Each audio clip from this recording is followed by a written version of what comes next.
तो स्वागत है दोस्तों फिर से हमारे एक नए वीडियो में। जैसे कि बिहार सरकार की तरफ से बहुत ही बड़ी खबर निकल के आ गई है कि टीचर की भर्ती फिर से वापस आ चुकी है, यानी कि बीपीएससी टीआरई 3.0। जी हाँ दोस्तों, 3.0 ये तीसरा फेज है।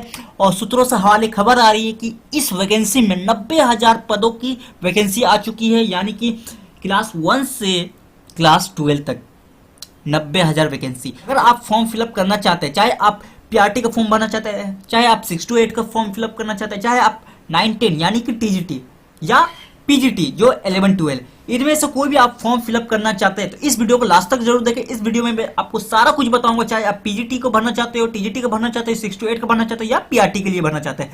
तो अब सबसे पहले हम लोग आ जाएंगे बीपीएससी के ऑफिशियल वेबसाइट पे। ये हम लोग आ गए हैं बीपीएससी के ऑफिशियल वेबसाइट पे। यहाँ पे देख सकते हैं बिहार पब्लिक सर्विस कमीशन। तो यहाँ पर आने के बाद यहाँ पर आप देख सकते हैं लेफ्ट साइड में यहाँ पर अप्लाई ऑनलाइन का एक बटन है, इस पर हम लोग क्लिक करेंगे। क्लिक करने के बाद आपको कुछ इस तरह का इंटरफेस आ जाएगा और इस पर आप देख सकते हैं यहाँ एक लिंक दिया हुआ है बीपीएससी ऑनलाइन एप्लीकेशन। जैसे आप इस पर क्लिक करेंगे, क्लिक करने के बाद यहाँ पर एक पॉपअप आ जाएगा, इसे आप ओके कीजिएगा। ओके करने के बाद इस तरह का इंटरफेस आ जाएगा। यहाँ पर देख सकते हैं बिहार लोक सेवा आयोग का यहाँ पर इंटरफेस है और यहाँ पे आप रजिस्ट्रेशन कर सकते हैं। रजिस्ट्रेशन करने के लिए आपको नीचे जाना पड़ेगा, यहाँ पे स्क्रॉल डाउन करना होगा और यहाँ पर आप देख सकते हैं ऑनलाइन रजिस्ट्रेशन। यहाँ पर देख सकते हैं एडवर्टाइजमेंट नंबर दिया हुआ है 22/24 और यहाँ पर देख सकते हैं नेम ऑफ द एग्जामिनेशन यहाँ पर लिखा हुआ है स्कूल टीचर रिक्वायरमेंट एग्जामिनेशन। और यहाँ पर देख सकते हैं ऑनलाइन रजिस्ट्रेशन स्टार्ट डेट है 10 फरवरी 2024। उसी तरह रजिस्ट्रेशन का एंडिंग डेट यहाँ पर 23 फरवरी 2024, यानी कि 13 दिन ही टाइम मिल रहा है। और लास्ट पेमेंट डेट भी 23 फरवरी 2024 है। ऑनलाइन एप्लीकेशन एंडिंग डेट यानी कि आपको रजिस्ट्रेशन करके पेमेंट करके फोटो सिग्नेचर अपलोड करके और फाइल सबमिट करने का भी लास्ट डेट 23 फरवरी 2024 है। देख सकते हैं यहाँ पर लिखा हो डाउनलोड एडवर्टाइजमेंट। अगर आपको पीडीएफ डाउनलोड करना है एडवर्टाइजमेंट का तो आप यहाँ पर क्लिक कर करके डाउनलोड कर सकते हैं। आप यहाँ देख सकते हैं यहाँ पर लिखा हुआ instruction of fill online application. यहाँ पर इंस्ट्रक्शन दिया हुआ है कि आप किस तरह फिलअप कर सकते हैं, वो भी पीडीएफ में यहाँ पर अवेलेबल करा दिया। लेकिन अब आपको करना है ऑनलाइन अप्लाई। यहाँ पर क्लिक टू अप्लाई का यहाँ पर एक बटन है ऑनलाइन अप्लाई पे, इस पर हम लोग क्लिक करेंगे तो हम लोग चले जाएंगे डायरेक्ट रीडायरेक्ट हो जाएंगे रजिस्ट्रेशन के पेज पे। कुछ इस तरह का इंटरफेस आ जाएगा और आप देख सकते हैं इंटरफेस में आपको शुरू में ही लिखा हो जाएगा रजिस्ट्रेशन फॉर्म और यहाँ पर एडवर्टाइजमेंट नंबर पे दिया हुआ है 22/2024 और नेम ऑफ एग्जाम, कौन सा एग्जाम को आप रजिस्ट्रेशन कर रहे हैं तो यहाँ पर लिखा हुआ है स्कूल टीचर रिक्वायरमेंट एग्जामिनेशन।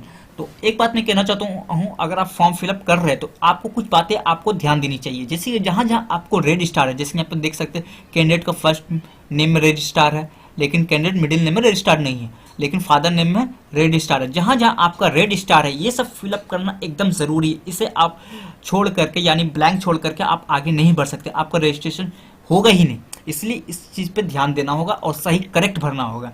चलिए अब यहाँ पे बताता हूँ कि कैंडिडेट फर्स्ट नेम यहाँ पर पूछा जा रहा है, कैंडिडेट मिडिल नेम में पूछा जा रहा है और कैंडिडेट लास्ट नेम। अगर आपका नाम राहुल कुमार सिंह है यानी कि 3 भाग में डिवाइड किया हुआ है तो फर्स्ट नेम में आप यहाँ पर राहुल लिखिएगा, मिडिल नेम में कुमार लिखिएगा और लास्ट नेम में सिंह लिखिएगा। ये मैं फॉर एग्जाम्पल पर्पस में बता दे रहा हूँ। आपका जो भी नाम है, जिस हिसाब से नाम है, अगर राहुल सिंह है तो यहाँ पर फर्स्ट नेम में राहुल लिखिएगा और लास्ट नेम में सिंह लिखिएगा। अगर आपका नाम ओनली राहुल है, ओनली फर्स्ट नेम राहुल है, ना ही आपका मिडिल नेम है ना ही आपका लास्ट नेम है, तो आप कैंडिडेट फर्स्ट नेम में राहुल लिखिएगा। जो आपका नाम रहेगा आपका टाइटल के अनुसार उस हिसाब से यहाँ पर लिखिएगा। फर्स्ट नेम में यहाँ आप अपना नाम लिखिएगा और लास्ट नेम में आप अपना टाइटल लिखिएगा। ठीक है, अब आगे बढ़ते हैं। अब यहाँ पर देख सकते हैं फादर्स नेम, यहाँ भी रेड स्टार दिया हुआ है, फादर नेम फिलअप कर दीजिएगा। अब यहाँ पर देख सकते हैं हस्बैंड नेम। हस्बैंड नेम सिर्फ ओनली फीमेल कैंडिडेट जो कि मैरिड हो वही लोग इस कॉलम को भरिएगा। यहाँ पे देख सकते हैं रेड स्टार नहीं, तो आप इसे भर भी सकते हैं और नहीं भी भर सकते, कोई दिक्कत नहीं है। अब आते हैं नीचे मदर्स नेम। मदर्स नेम में रेड स्टार दिया हुआ है और ध्यान दीजिए जहाँ जहाँ रेड स्टार है, एक बात मैं बता रहा हूँ कि कैंडिडेट का फर्स्ट नेम, मिडिल नेम और लास्ट नेम और फादर्स नेम और मदर्स नेम, ये सब आप जो फिलअप कर रहे हैं ये सब मैट्रिक के सर्टिफिकेट के अकॉर्डिंग ही फिलअप कीजिएगा, क्योंकि आगे जाके वेरिफिकेशन होगा। इसमें अगर आप गलती कीजिएगा तो आपको आगे जाके काफ़ी नुकसान होगा, वो मैं आगे बताऊंगा। ठीक है, तो यहाँ पर आप अपने मैट्रिक का सर्टिफिकेट के अनुसार यहाँ पर फिलअप कीजिएगा। अब आते हैं नीचे सिलेक्ट आईडी टाइप। यहाँ पर पूछा जा रहा है आधार कार्ड। अगर आपके पास आधार कार्ड है तो आधार कार्ड का नंबर डाल दीजिएगा, 12 डिजिट का नंबर होता है और उसे अपलोड करना है। यहाँ पर देख सकते हैं अपलोड आधार पीडीएफ, यहाँ पर आपको 200 केबी के अंदर, वो भी पीडीएफ में होना चाहिए, आधार के आगे पीछे होना चाहिए, सिर्फ फ्रंट साइड नहीं। बहुत लोग गलती करते हैं सिर्फ फ्रंट साइड दे दे रहे, लेकिन आपको वो गलती नहीं करना, आपको बोथ साइड करना है, ठीक है। एक पेज में आपको बोथ साइड स्कैन करके उसे पीडीएफ बना के अपलोड करना है। इतना करने के बाद आप आगे बढ़ सकते हैं। अगर आपके पास आधार कार्ड नहीं है, अगर आपके पास आधार कार्ड नहीं तो आप क्या कीजिएगा, तो आप यहाँ पर ऑप्शन दे रहा है पैन कार्ड या ड्राइविंग लाइसेंस। अगर आप पैन कार्ड सिलेक्ट करते हैं तो यहाँ पर देख सकते हैं एडिशनल फी आपको 200 रुपया देना होगा, पर पोस्ट विल बी चार्ज। तो आपको इस पर ओके करना होगा। तो यहाँ पर पैन कार्ड सिलेक्ट करते हैं तो आपको 200 रुपया एक्स्ट्रा देना होगा, यहाँ पर लिख दिया गया है। और पैन कार्ड सिलेक्ट करने के बाद पैन कार्ड नंबर डालिएगा। उसके बाद यहाँ पर देख रहे हैं enter name of age on pan.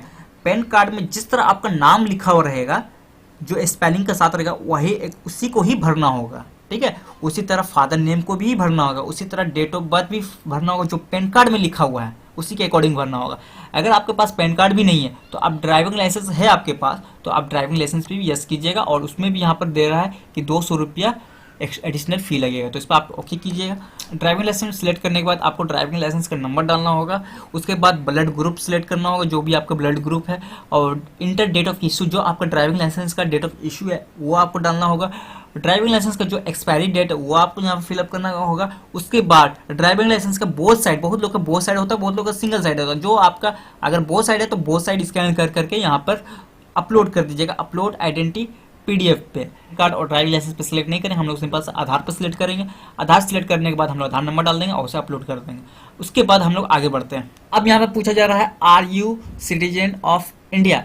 एक बात मैं क्लियर करना चाहता हूँ कि अगर आप भारतीय है, यानी कि अगर आप, जरूरी नहीं है कि आप बिहार के निवासी है, आप कोई भी स्टेट के निवासी है, जैसे कि वेस्ट बंगाल हो गया, झारखंड हो गया, उड़ीसा हो गया, यूपी हो गया, लेकिन आपको भारतीय होना चाहिए, यानी कि सिटीजन ऑफ इंडिया, तो आप इस फॉर्म को फिलअप कर सकते हैं। अगर आप सोच रहे हैं कि सिर्फ बिहार वाले ही फॉर्म फिलअप कर सकते हैं, ये नहीं, वो ज़रूरी नहीं है। इसलिए यहाँ पर are you citizen of India पर हम लोग यस करेंगे, नो करेंगे तो आप इस फॉर्म को नहीं फिलअप कर पाएंगे, ठीक है। अब हम लोग आगे बढ़ते हैं। Are you permanent resident of Bihar. अगर आप बिहार के निवासी है तो यस कीजिएगा। अगर आप बिहार के निवासी नहीं है, अदर स्टेट से बिलोंग करते हैं, जैसे कि अगर आप झारखंड से बिलोंग कर रहे हैं, जैसे कि आप यूपी से बिलोंग कर रहे हैं, वहाँ से निवासी है, लेकिन आपका बिहार का मूल निवासी एकदम नहीं है, आपका रेसिडेंट सर्टिफिकेट बिहार का है ही नहीं, तो आप इसे नो कीजिएगा। नो करने के बाद आप एकदम अदर स्टेट से फिलअप कर सकते हैं, यानी कि अदर स्टेट वाले भी फॉर्म फिलअप कर सकते हैं इसे नो कर करके, ठीक है। तब आपको कैटेगरी, आपको ऑप्शन नहीं मिलेगा। अगर आप चाहेंगे कि हम एससी से भरेंगे, अगर आप झारखंड में एससी आते हैं, ईबीसी आते हैं, कोई भी स्टेट से आते हैं कैटेगरी वाइज, तो आपको वो ऑप्शन नहीं मिलेगा। अगर आपको एससी एसटी का फॉर्म फिलअप करना होगा तो आपको प्रॉपरली बिहार का निवासी होना चाहिए, बिहार का एससी एसटी होना चाहिए, तभी आप एससी एसटी से भर पाएंगे। फिलहाल अब हम लोग इसे are you resident of Bihar पर हम लोग यस करेंगे। यस करने के बाद अब यहाँ पर पूछा जा रहा है enter the permanent resident certificate details. यहाँ पर आपको रेसिडेंट सर्टिफिकेट का नंबर डालना होगा, उसका इशू डेट डालना होगा। उसके बाद यहाँ पे आपको अपलोड करना होगा रेसिडेंट सर्टिफिकेट। करने के बाद अब आपको पूछा जा रहा है do you belong to any reserve category. अगर आप बिहार के निवासी है तो हम लोग ये निवासी पर तो यस कर दिए है, लेकिन आप जनरल कैटेगरी से आते तो आप नो कीजिएगा, ठीक है। बिहार के निवासी है लेकिन आप जनरल कैटेगरी से आते तो आप नो कीजिएगा।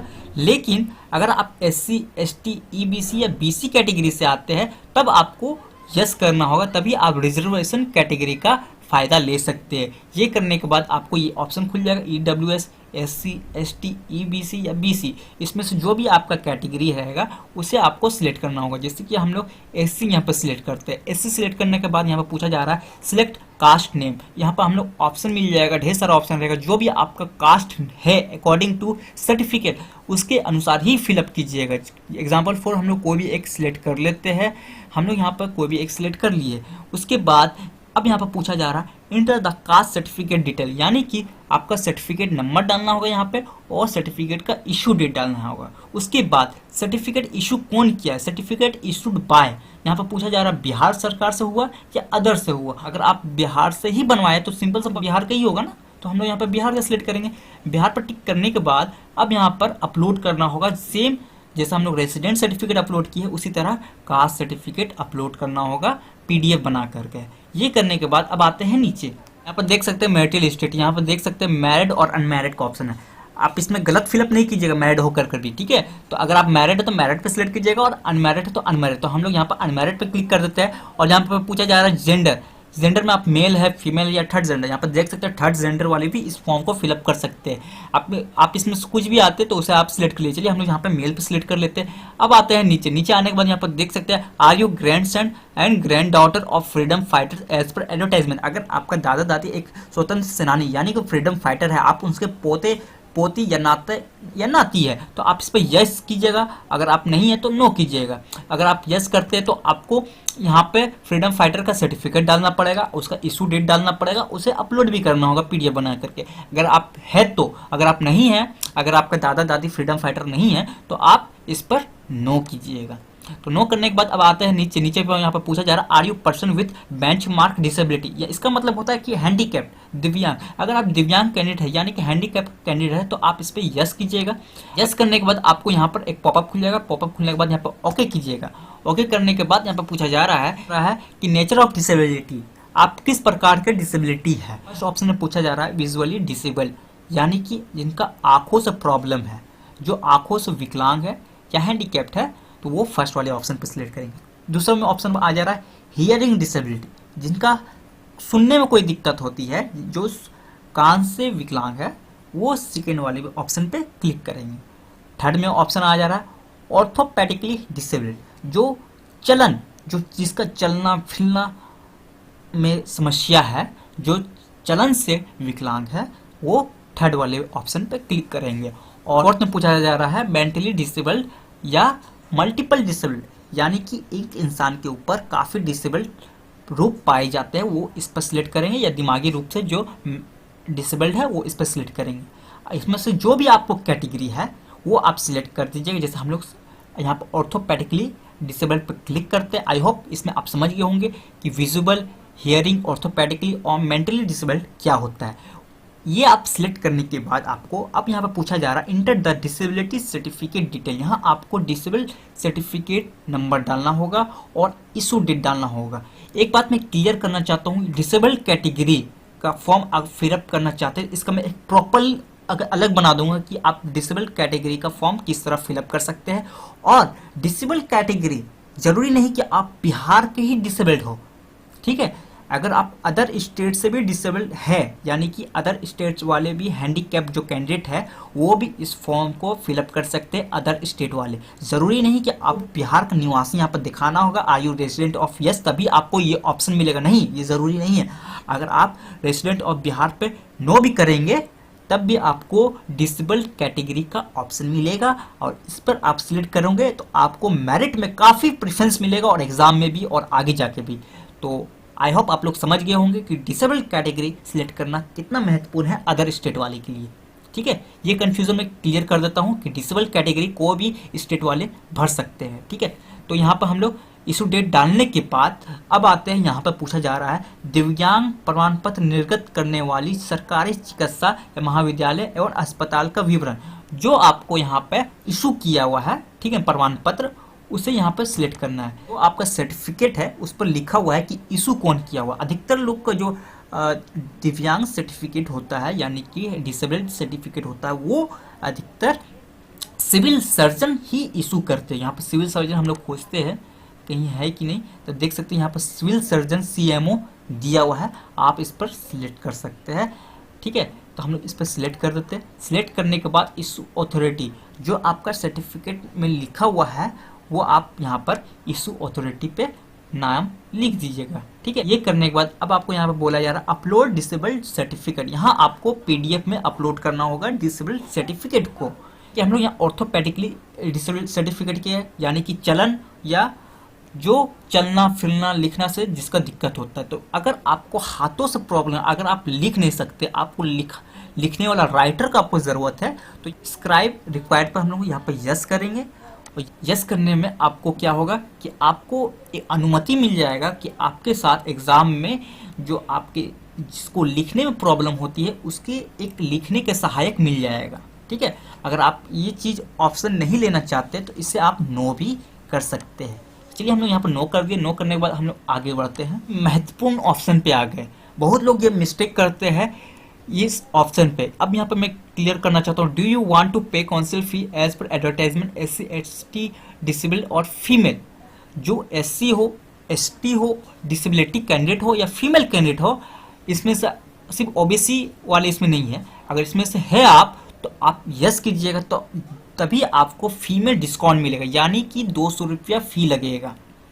अगर आप SC ST डिसेबिलिटी और फीमेल है और अगर आप नो करेंगे तो आपको वही फी देना पड़ेगा जो एडवर्टाइजमेंट में आया है, 750 रुपया, अगर आप नो करेंगे तो। ठीक है। बाकी जो जनरल और OBC वाले कैंडिडेट है उसको ये ऑप्शन नहीं मिलेगा, ये सिर्फ ऑप्शन SC ST डिसेबिलिटी और फीमेल कैंडिडेट है। अगर आप यस करेंगे तभी आप 200 रुपये का फी कटा सकते हैं। अगर आप नो करते तो आपको 750 रुपये का फी कटाना पड़ेगा। आई होप आपको ये समझ में आ गया। अब आते हैं नीचे, are you ex serviceman retired from army, navy या एयरफोर्स। अगर आप है तो उस पर यस कीजिएगा। यस करने के बाद उसका डिटेल फिलअप कीजिएगा, सर्टिफिकेट नंबर, इशू डेट और अपलोड करना होगा।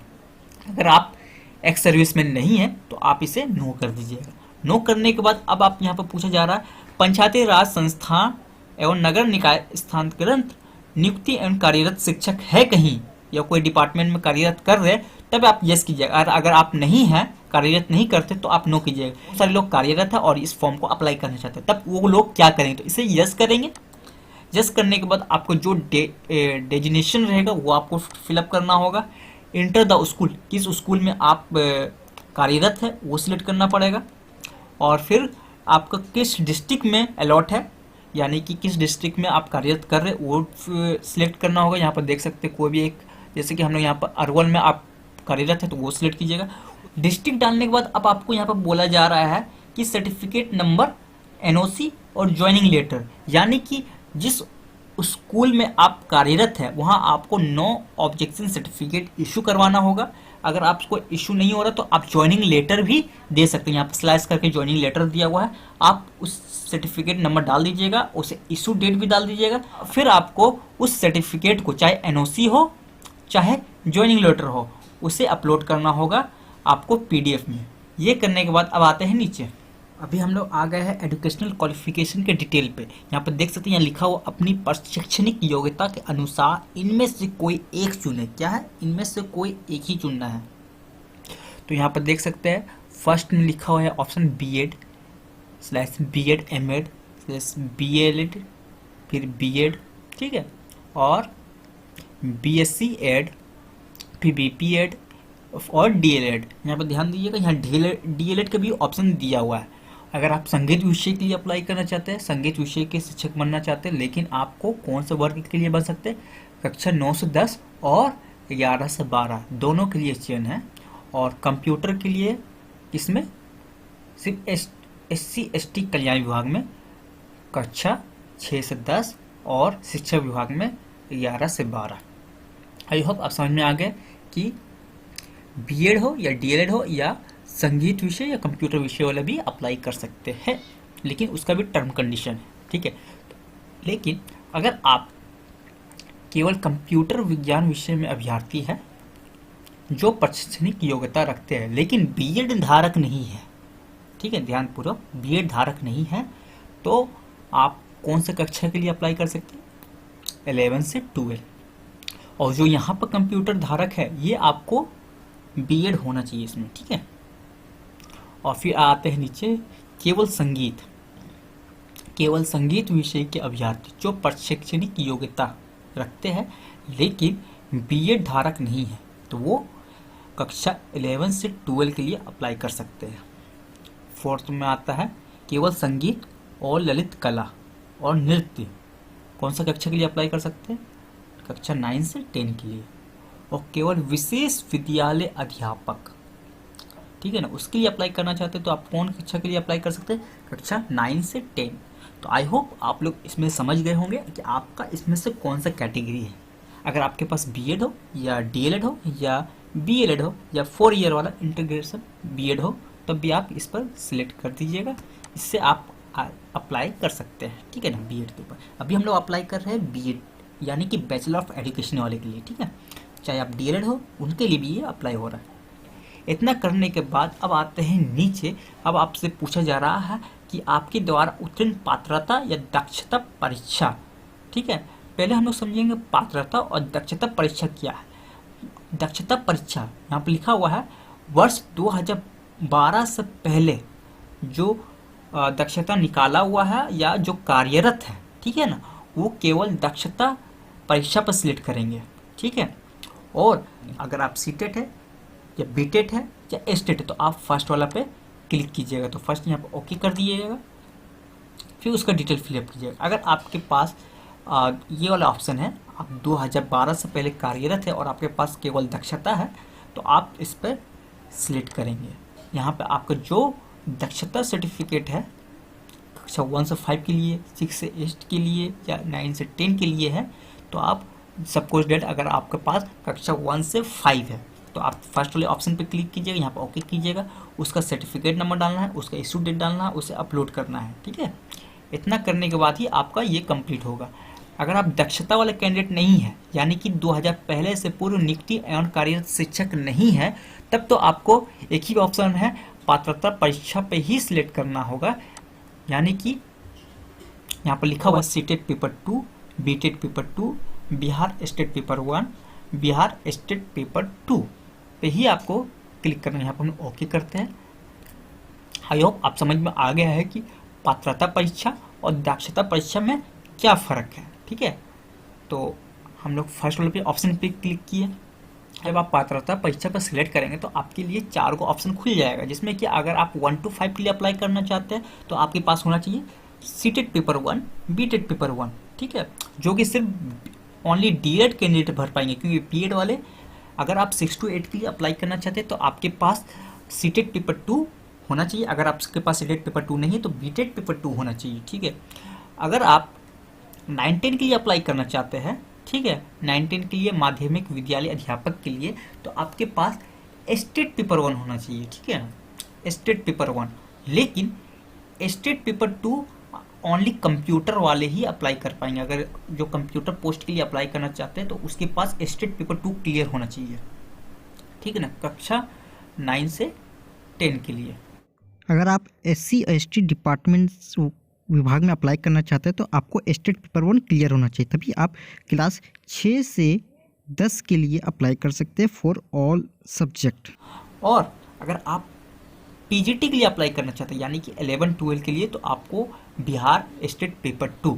ठीक है, अगर आप मल्टीपल क्वालिफिकेशन रखते हैं, यानी कि अगर आपके पास बीएड भी है, डीएड भी है और सीटेट पेपर 1 भी निकला हुआ है, सीटेट पेपर 2 भी निकला हुआ है, अकॉर्डिंग टू आपका जो क्राइटेरिया है, अगर आप सीटेट पेपर 1 डीएलएड से कंप्लीट किए हुए हैं और सीटेट पेपर 2 बीएड से कंप्लीट किए हुए हैं, तो आप मल्टीपल पोस्ट के लिए अप्लाई कर सकते हैं। अगर आप 6 to 8 के लिए अप्लाई करना चाहते हैं, हम लोग 6 to 8 पे क्लिक करेंगे सीटेट पेपर 2 के लिए। तो यहाँ पर पूछा जा रहा है अपनी प्रशासनिक योग्यता के अनुसार इसमें से कोई एक चुने, तो हम लोग यहाँ पर चुन लिए हैं। ठीक है, एक बात ध्यान दीजिएगा, जैसे आप इसमें सीटेट पेपर 2 या सीटेट पेपर 1 इसमें से चारों में से कोई भी एक सिलेक्ट करेंगे तो आपको ऊपर में या आप क्वालिफिकेशन सिलेक्ट किए हुए हैं यहाँ पे ये अनटिक आउट हो जाएगा, इसे फिर से हमें टिक आउट करना होगा बीएड वाले। ठीक है, ये कंफर्मेशन देता है। ठीक है, अब आते हैं नीचे वापस। जैसे कि अभी हम लोग सीटेट पेपर 2 का हम लोग सिलेक्ट किए 6 to 8 के लिए, तो 6 to 8 का आपका सीटेट पेपर 2 या बीटेट पेपर 2 का सर्टिफिकेट नंबर डालिएगा, उसका इशू डेट डालिएगा और उसे अपलोड कर दीजिएगा पीडीएफ में। अगर आप बहुत अप्लाई करना चाहते हैं, जैसे 9-10 के लिए भी अप्लाई करना चाहते हैं, तो इस पर भी टिक कर दीजिए। ठीक है, टिक करने के बाद आपको देख सकते हैं यहाँ भी टिक हो गया।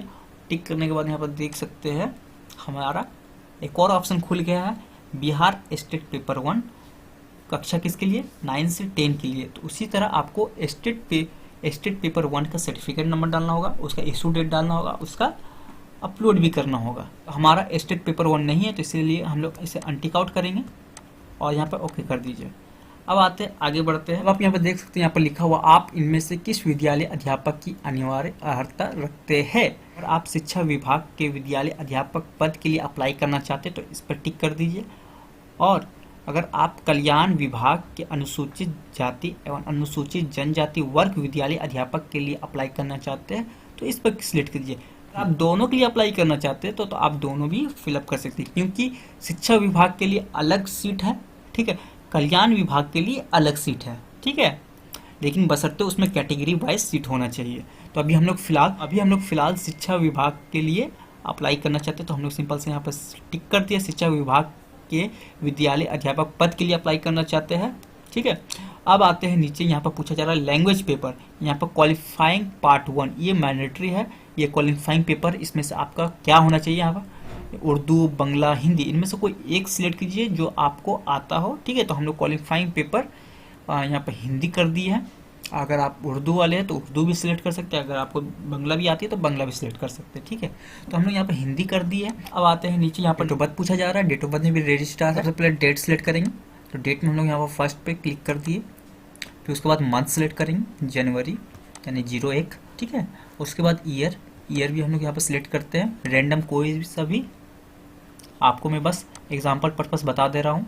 यहाँ पर हम लोग सिलेक्ट कर दी है 97, और उसके बाद यहाँ पर देख सकते हैं पोस्ट अप्लाइड फॉर, ठीक है ना, यहाँ पर 6 to 8 का ऑप्शन खुल चुका है, ठीक है। तो हम यहाँ पर सिंपल से टिक करेंगे, और 6 to 8 के लिए क्या क्वालिफिकेशन चाहिए, क्राइटेरिया से सारा कुछ यहाँ पर दिया हुआ, सारा क्राइटेरिया यहाँ पर दिया हुआ। चलिए हम यहाँ से ओके करते हैं। किस सब्जेक्ट में हमें अप्लाई करना है, सब्जेक्ट सिलेक्ट करेंगे, किस सब्जेक्ट के लिए अप्लाई करना चाहते हैं 6 to 8 में, जैसे कि 6 to 8 में अंग्रेजी है, उर्दू है, गणित और विज्ञान है, संस्कृत है, सामाजिक विज्ञान है और हिंदी है। तो हम लोग सिंपल से यहाँ पर गणित एंड विज्ञान सिलेक्ट करेंगे। और एक चीज़ और बात, यहाँ पर देख सकते हैं 6 to 8 किसके लिए हम लोग अप्लाई कर, एजुकेशनल डिपार्टमेंट यानी कि शिक्षा विभाग में, ठीक है। अगर आप यहाँ पर हम लोग जैसे सिलेक्ट किए सीटेड पेपर 2 6 to 8, अगर आप इसे सिलेक्ट करते हैं 9-10 में, ठीक है, तो 9-10 का भी यहाँ पे ऑप्शन खुल जाएगा, ठीक है। जैसे मैं फॉर एग्जांपल पर्पस पे बता दे रहा हूँ आपको, जैसे हम लोग यहाँ पर 9-10 पर सिलेक्ट करते हैं, तो 9-10 पर सिलेक्ट कर दिए। 9-10 पर सिलेक्ट करने के बाद उसका सर्टिफिकेट नंबर, रजिस्टर डेट और ये अपलोड करने के बाद, सर्टिफिकेट अपलोड करने के बाद फिर जब आप नीचे आइएगा, नीचे आने के बाद फिर से हम लोग डेट ऑफ बर्थ एक बार फिर से डाल देते हैं वहाँ पर डेट ऑफ बर्थ, क्योंकि बार बार चेंज हो जाता है जब आप ऑप्शंस चेंज करेंगे। तो हम लोग यहाँ पर डेट ऑफ बर्थ फिलअप कर दिए हैं, ठीक है। तो यहाँ पर आप देख सकते हैं, यहाँ लिखा हुआ है अब पोस्ट अप्लाई फॉर, यहाँ 3 ऑप्शन आ चुका है। फर्स्ट ऑप्शन लिखा हुआ है क्लास 6 to 8 टीचर, वो भी किस में, एजुकेशन डिपार्टमेंट, ठीक है। दूसरा option, check this option only when you want to apply for both special school teacher यानी कि विशेष विद्यालय शिक्षक और एजुकेशन यानी कि शिक्षा विभाग में दोनों के लिए अप्लाई करना चाहते हैं, तो वो इस पर क्लिक कर सकते हैं। कौन से क्लास के लिए, 9 से 10 के लिए, जो स्टेट पेपर 1 निकाले हैं उनके लिए, ठीक है। और थर्ड में ऑप्शन है क्लास 9 से 10 teacher education department, teacher education department मतलब कि शिक्षा विभाग। Select this option for general subject only, not for special school teacher education. अगर आपको सिर्फ शिक्षा विभाग में अप्लाई करना चाहते हैं 19 से, तब आप ये क्लिक करेंगे, ठीक है। अगर आप बोथ अप्लाई करना चाहते हैं, अगर आप चाहते हैं कि मैं विशेष विद्यालय अध्यापक और शिक्षा विभाग में भी अप्लाई करना चाहते हैं, तो आप इस पर क्लिक कीजिएगा। 6 to 8 में तो आप करेंगे ही, तो हम लोग फर्स्ट पे पहले सिलेक्ट कर दिए 6 to 8। 6 to 8 के यहाँ पर क्वालिफिकेशन सारा दिया हुआ है, बीएड वाले के लिए और डीएलएड वाले के लिए, तो हमने यहाँ पर ओके कर दिए है। और 6 to 8 में आपके पास यहाँ पर सब्जेक्ट पूछेगा, तो सब्जेक्ट कौन सा है आपका, जो भी है आप डाल दीजिए। हम लोग यहाँ पर गणित एंड विज्ञान डाल दिए। ये तो मेरा डालना ही डालना है, इनमें से कोई एक आपको अब सिलेक्ट करना है। मैं आपको दोनों का डिटेल्स बता दिया। आपको अगर बोथ में अप्लाई करना है, विशेष विद्यालय अध्यापक और शिक्षा विभाग में अप्लाई करना है, तो आप इस पर सिलेक्ट कीजिए। अगर आप ओनली शिक्षा विभाग में अप्लाई करना चाहते हैं तो ये इस पर कीजिएगा।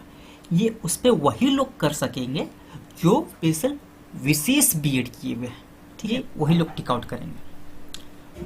तो अगर आप नॉर्मल है, नॉर्मल आपके पास बीएड है या क्लास 9 से 10 एजुकेशन डिपार्टमेंट वाले ही सिलेक्ट करेंगे।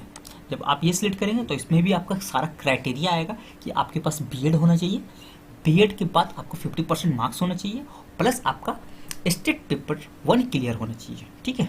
तो इस पर हम लोग ओके करेंगे। ओके करने के बाद आपको सब्जेक्ट सिलेक्ट का ऑप्शन आ जाएगा, सब्जेक्ट सिलेक्ट आप कीजिएगा। जैसे कि अगर आप गणित है तो गणित पे ही सिलेक्ट कीजिएगा, अगर आपके पास विज्ञान है तो विज्ञान। इसमें फिजिक्स केमिस्ट्री का अलग से ऑप्शन नहीं है, ठीक है। ये एक कॉम्बिनेशन है जो आपको नोटिफिकेशन में दिया हुआ है कि आपका मैथ का क्या कॉम्बिनेशन होना चाहिए, विज्ञान का क्या कॉम्बिनेशन होना चाहिए और आपका सोशल साइंस का क्या कॉम्बिनेशन होना चाहिए। तो हम लोग फिलहाल मैथ्स ही डालते हैं यहाँ पर गणित करके। तो हम लोग गणित सिलेक्ट कर दिए। आई होप आपको ये पोस्ट अप्लाई के बारे में पता चल गया कि आपको इसमें से कौन सा ऑप्शन सिलेक्ट करना है, अगर आप बोथ कैंडिडेट हैं, अगर आप 6 to 8 और 9 10 दोनों अप्लाई करना चाहते हैं। चलिए अब हम लोग आगे बढ़ते हैं। आगे बढ़ते तो यहाँ पर देखेंगे कि कॉरस्पॉन्डेंस एड्रेस और परमानेंट एड्रेस। अगर आप बिहार के निवासी नहीं हैं, ठीक है, सपोज डैट अगर आप झारखंड के हैं तो आप अपना एड्रेस झारखंड का ही फिल कीजिएगा और परमानेंट भी झारखंड की ही फिल कीजिएगा, ठीक है। लेकिन हम लोग सिलेक्ट किए हैं प्रॉपरली बिहार का मूल निवासी, ठीक है। तो हम लोग यहाँ पर ऑटोमेटिक देख सकते हैं स्टेट यहाँ पर बिहार कंफर्म है। तो आप कॉरस्पॉन्डेंस एड्रेस फिलअप कर दीजिए जो आपका कॉरस्पॉन्डेंस एड्रेस है, और परमानेंट एड्रेस भी आप सेम एज परमानेंट कर सकते हैं। जो कॉरस्पॉन्डेंस रहेगा वही आपका शायद परमानेंट होगा अगर आप बिहार के निवासी है तो ये फिलअप करने के बाद फिर हम लोग आगे बढ़ेंगे। अब यहाँ पर पूछा जा रहा है you have required essential qualification criteria for this post as mentioned in the advertisement. For detail please read the advertisement carefully. इसमें लिखा हुआ है कि आपने जो इसमें मिनिमम क्वालिफिकेशन था, जो क्राइटेरिया था, वो आपने अच्छी तरीक़ा से पढ़ा है, एडवर्टाइजमेंट में जो दिया हुआ है। तो अगर आप पढ़े हैं अच्छे से तो उस पर यस कीजिए, अदरवाइज अगर आप नो करेंगे तो आप नॉट एलिजिबल हो जाएंगे। तो इसे सिंपल से हम लोग यस ही करना होगा। यस करने के बाद अब यहाँ पर पूछा जा रहा है मोबाइल नंबर वेरिफिकेशन और मेल। तो यहाँ पर आप ईमेल डाल दीजिएगा, जो आपका जीमेल आईडी होता है वो डालने के बाद उसे कंफर्म एक बार फिर से दोबारा लिखना होगा, फिर उसे वेरीफाई कर दीजिएगा। ये करने के बाद यहाँ पर लिखा हुआ है मोबाइल नंबर, तो आपको मोबाइल नंबर जो आप मोबाइल नंबर यूज़ करते हैं उसी को दीजिएगा क्योंकि उस पर OTP जाएगा, ठीक है। तो मोबाइल नंबर डालने के बाद आप उसे गेट OTP कर दीजिएगा, फिर उसे OTP कोड डाल दीजिएगा। इतना करने के बाद आपको कैप्चा फिल करना होगा। कैप्चा यहाँ पर देखो देख सकते हैं, कैप्चा फिल किया। तो इसे हम लोग सिंपल सा कैप्चा फिल कर देंगे और यहाँ पर सारा कुछ एक बार आप रीचेक कर लीजिए जितना कुछ फिलअप किए हुए। फिर इस सबमिट बटन पे हम लोग क्लिक करेंगे। सबमिट बटन पे क्लिक करने के बाद आपका रजिस्ट्रेशन कंप्लीट हो जाएगा। रजिस्ट्रेशन कंप्लीट होने के बाद आपको यूज़र आईडी और पासवर्ड मिल जाएगा। उस यूज़र आईडी पासवर्ड से आप अपने लॉगिन करके डैशबोर्ड पे आ जाएंगे। डैशबोर्ड आने के बाद आप यहाँ पर देख सकते हैं क्लिक हियर फॉर पेमेंट, उस पर क्लिक करने के बाद आप पेमेंट कर लीजिएगा। पेमेंट करने के बाद आप नेक्स्ट स्टेप में चले जाएंगे। नेक्स्ट स्टेप में आपको एजुकेशन डिटेल फिलअप करना होगा, जहाँ के आपका ग्रेजुएशन और B.Ed का मार्क्स फिलअप होगा, कितना मार्क्स का था और कितना ऑप्टेंट आया, सारा कुछ फिलअप होगा। उसके बाद डिस्ट्रिक्ट सिलेक्शन होगा। डिस्ट्रिक्ट सिलेक्शन के बाद आइडेंटिफिकेशन मार्क फिलअप करना होगा। उसके बाद फ़ोटो अपलोड होगा, फ़ोटो वेब कैमरा से अपलोड होगा और सिग्नेचर हिंदी सिग्नेचर अपलोड होगा और इंग्लिश सिग्नेचर अपलोड होगा। ये करने के बाद आपका फाइनल सबमिट होगा। और मैं एक बात क्लियर करना चाहता हूँ, अभी आप फॉर्म फिलअप मत कीजिए क्योंकि सर साइट में और वेबसाइट में अभी तक पोस्ट का नंबर नहीं दिया हुआ कि कितना वैकेंसी आया, PGT में कितना आया, PRT में कितना आया, TGT में कितना आया और 6 to 8 में आया। 1-2 दिन वेट कर लीजिए, उसके बाद ही फॉर्म फिलअप कीजिएगा। आई होप आपको ये वीडियो पसंद आया तो हमारे चैनल को लाइक कीजिएगा, शेयर कीजिएगा और सब्सक्राइब कीजिएगा। मिलते हैं नेक्स्ट वीडियो पे।